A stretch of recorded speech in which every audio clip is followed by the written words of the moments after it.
हर इंसान रसोई घर के कामों में हिस्सा लेता ही है।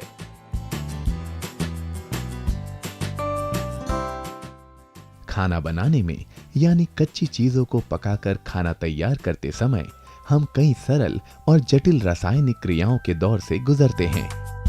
खाना तभी स्वादपूर्ण बनता है जब इसकी खुशबू जायकेदार हो, आकर्षक रंग हो, स्वाद मजेदार और रुचिकर हो।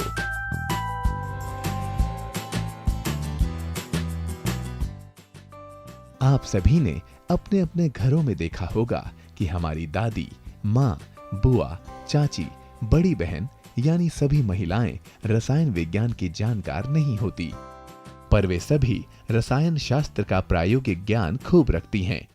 घर की रसोई में रसायन विज्ञान की करीब करीब हर शाखा का इस्तेमाल होता है। भौतिक अवस्था यानी द्रव्य से ठोस और ठोस से द्रव्य में चीजों का बदलना, देसी से फर्मेंटेड या मॉल्टेड आदि बनाना, सभी कुछ रसोई में रासायनिक प्रक्रिया से संभव होता है। हमारी भारतीय परंपरागत पाक कला में सबसे खास बात है कि भोजन न केवल स्वादिष्ट बनाया जाता है बल्कि उसमें पोषकता का भी पूरा ध्यान रखा जाता है। हमारे भोजन में जायका कायम रखने के लिए मसालों की बहुत बड़ी भूमिका होती है। भारतीय संतुलित आहार में 6 प्रकार के स्वाद आमतौर पर पाए जाते हैं।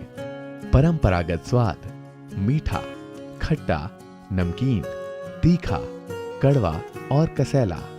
इन सभी स्वादों को संतुलित करने के अलावा हर भोजन का उद्देश्य होता है कि वे पचने में आसान हो और तंदुरुस्ती बनी रहे। आइए जानते हैं कि इन 6 स्वादों में क्या क्या होता है और इनसे संबंधित रासायनिक पदार्थ कौन कौन से होते हैं। भोज्य पदार्थ और रासायनिक पदार्थ। स्वाद मीठा। भोज्य पदार्थ गन्ना, गुड़, शहद। रासायनिक पदार्थ सुक्रोज, ग्लूकोज, फ्रुक्टोज। खट्टा नींबू, अमचूर, इमली, कोकुम, मालाबार इमली, सिरका, दही, butter milk. Citric acid, tartaric acid, hydroxy citric acid, acetic acid, lactic acid. तीखा लाल मिर्च, काली मिर्च, कैप्सेसिन, पाइपरीन। कड़वा करेला, अल्कलाइल स्टेरॉइड, ग्लाइकोसाइड फ्लेवोनॉइड, ग्लाइकोसाइड लियोनाइड। नमकीन साधारण नमक, सेंधा नमक, सोडियम क्लोराइड, पोटेशियम क्लोराइड। कसैला आंवला, जामुन, चाय, पॉलीफिनॉल टेनिन। मुख्य भोजन के अलावा हमारे खाने में कुछ पूरक व्यंजन भी होते हैं। इसमें चटनी प्रमुख है। इसके अलावा करी और सूप भी बेहद लोकप्रिय है। आमतौर पर आपने देखा होगा कि तेल और पानी कभी भी नहीं मिलते, सिरका भी मिश्रित नहीं हो पाता, लेकिन हमारी रसोई में इसका भी हल है। पानी, तेल या सिरका आपस में घुल जाते हैं। ये अंडे की जर्दी जैसे इमल्सिफायरों के कारण संभव हो पाता है। रसोई घर में चिकनाई युक्त बर्तनों को धोते समय साबुन इसी तरह काम करता है। इसमें फॉस्फोलिपिड नामक यौगिक पदार्थ होते हैं। अनेक रासायनिक प्रक्रिया ऐसी हैं जो चीजों के खराब होने पर भी उपयोग में लाई जा सकती हैं। इसमें दूध का फट जाना आम है। महिलाएं जानती हैं कि फटे हुए दूध का भी बेहतर उपयोग किया जा सकता है। कई बार महिलाएं दूध को फाड़कर भी लजीज व्यंजन बनाती हैं।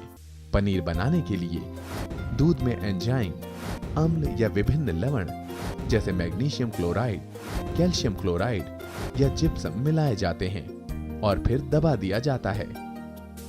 नींबू का रस या सिरका दूध में मिला देने पर गर्म करते ही दूध फट जाता है। वसा और पानी में घुले हुए लवण का क्लोइडल घोल है दूध। फ्लोक्यूलेशन, फ्रेमिंग और कोलेसेंस यानी संलयन की भौतिक एवं रासायनिक प्रक्रियाओं के माध्यम से इस इमल्शन का टूटना ही दही जमाने की प्रक्रिया है। ऐसा नहीं है कि हमारी रसोई में सदैव पका हुआ भोजन और पनीर जैसी चीजों का ही बोलबाला रहता है। इसके विपरीत सदियों पहले इस महत्व को भी समझ लिया गया था कि अनेक खाद्य पदार्थ प्राकृतिक रूप से भी खाए जा सकते हैं, यानी बिना आग पर पकाए। जी हाँ, हम बात कर रहे हैं अंकुरित दानों की। इसमें चने, अनेक दालें और अन्य दाने हैं जिन्हें पानी में देर तक भिगो कर रखा जाता है। फलस्वरूप इनमें अंकुर फूट पड़ते हैं। इनमें स्वाद अनुसार नमक, मिर्च, प्याज, नींबू का रस और टमाटर डालकर ऐसे ही खाने का रिवाज है। अंकुरित मोठ आज बाजार में सहज उपलब्ध है। जब दानों को ज्यादा देर तक जल में भिगोकर रखा जाता है, तब जल में घुलनशील और ऊष्मा संवेदी टॉक्सिन्स तथा पोषण विरोधी तत्व यानी टैनिन्स, सेपोनिन्स, पाचक एंजाइम, इनहिबिटर्स के स्तर को घटा देता है। कुदरत ने हमें सभी खाद्य पदार्थ पका कर दिए हैं, मगर इंसान अपने स्वाद के वशीभूत है और प्राकृतिक रूप से पकी हुई चीजों को आग पर पकाने के लिए विवश है, क्योंकि स्वाद बड़ी चीज है भैया।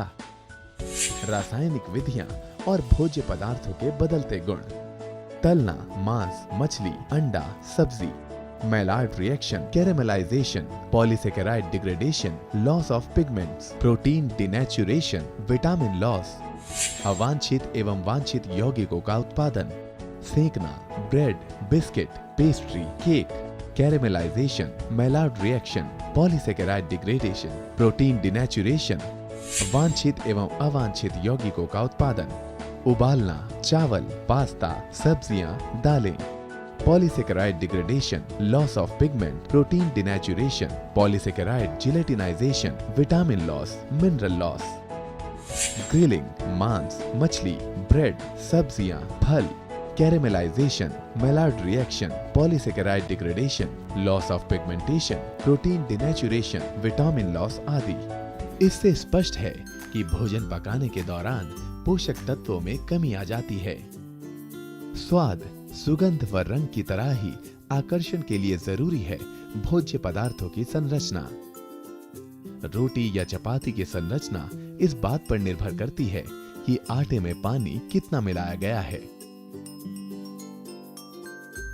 आटा फेंटने में तेल का कितना प्रयोग हुआ है और रोटी को ठीक से सेका गया है या नहीं।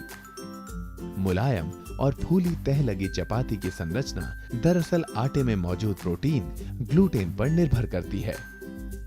ऐसे अनेक भोज्य पदार्थ हैं जिनमें स्टार्च होता है, मसलन मकई का आटा, चावल का आटा व आलू। इनका इस्तेमाल चटनियों को गाढ़ा बनाने में किया जाता है। धीमी आंच पर पकाने के दौरान स्टार्च के पानी में घुलने से उत्पन्न इमल्शन से सरल म्यूसिलेजिनस सैकेराइडों का निर्माण होता है।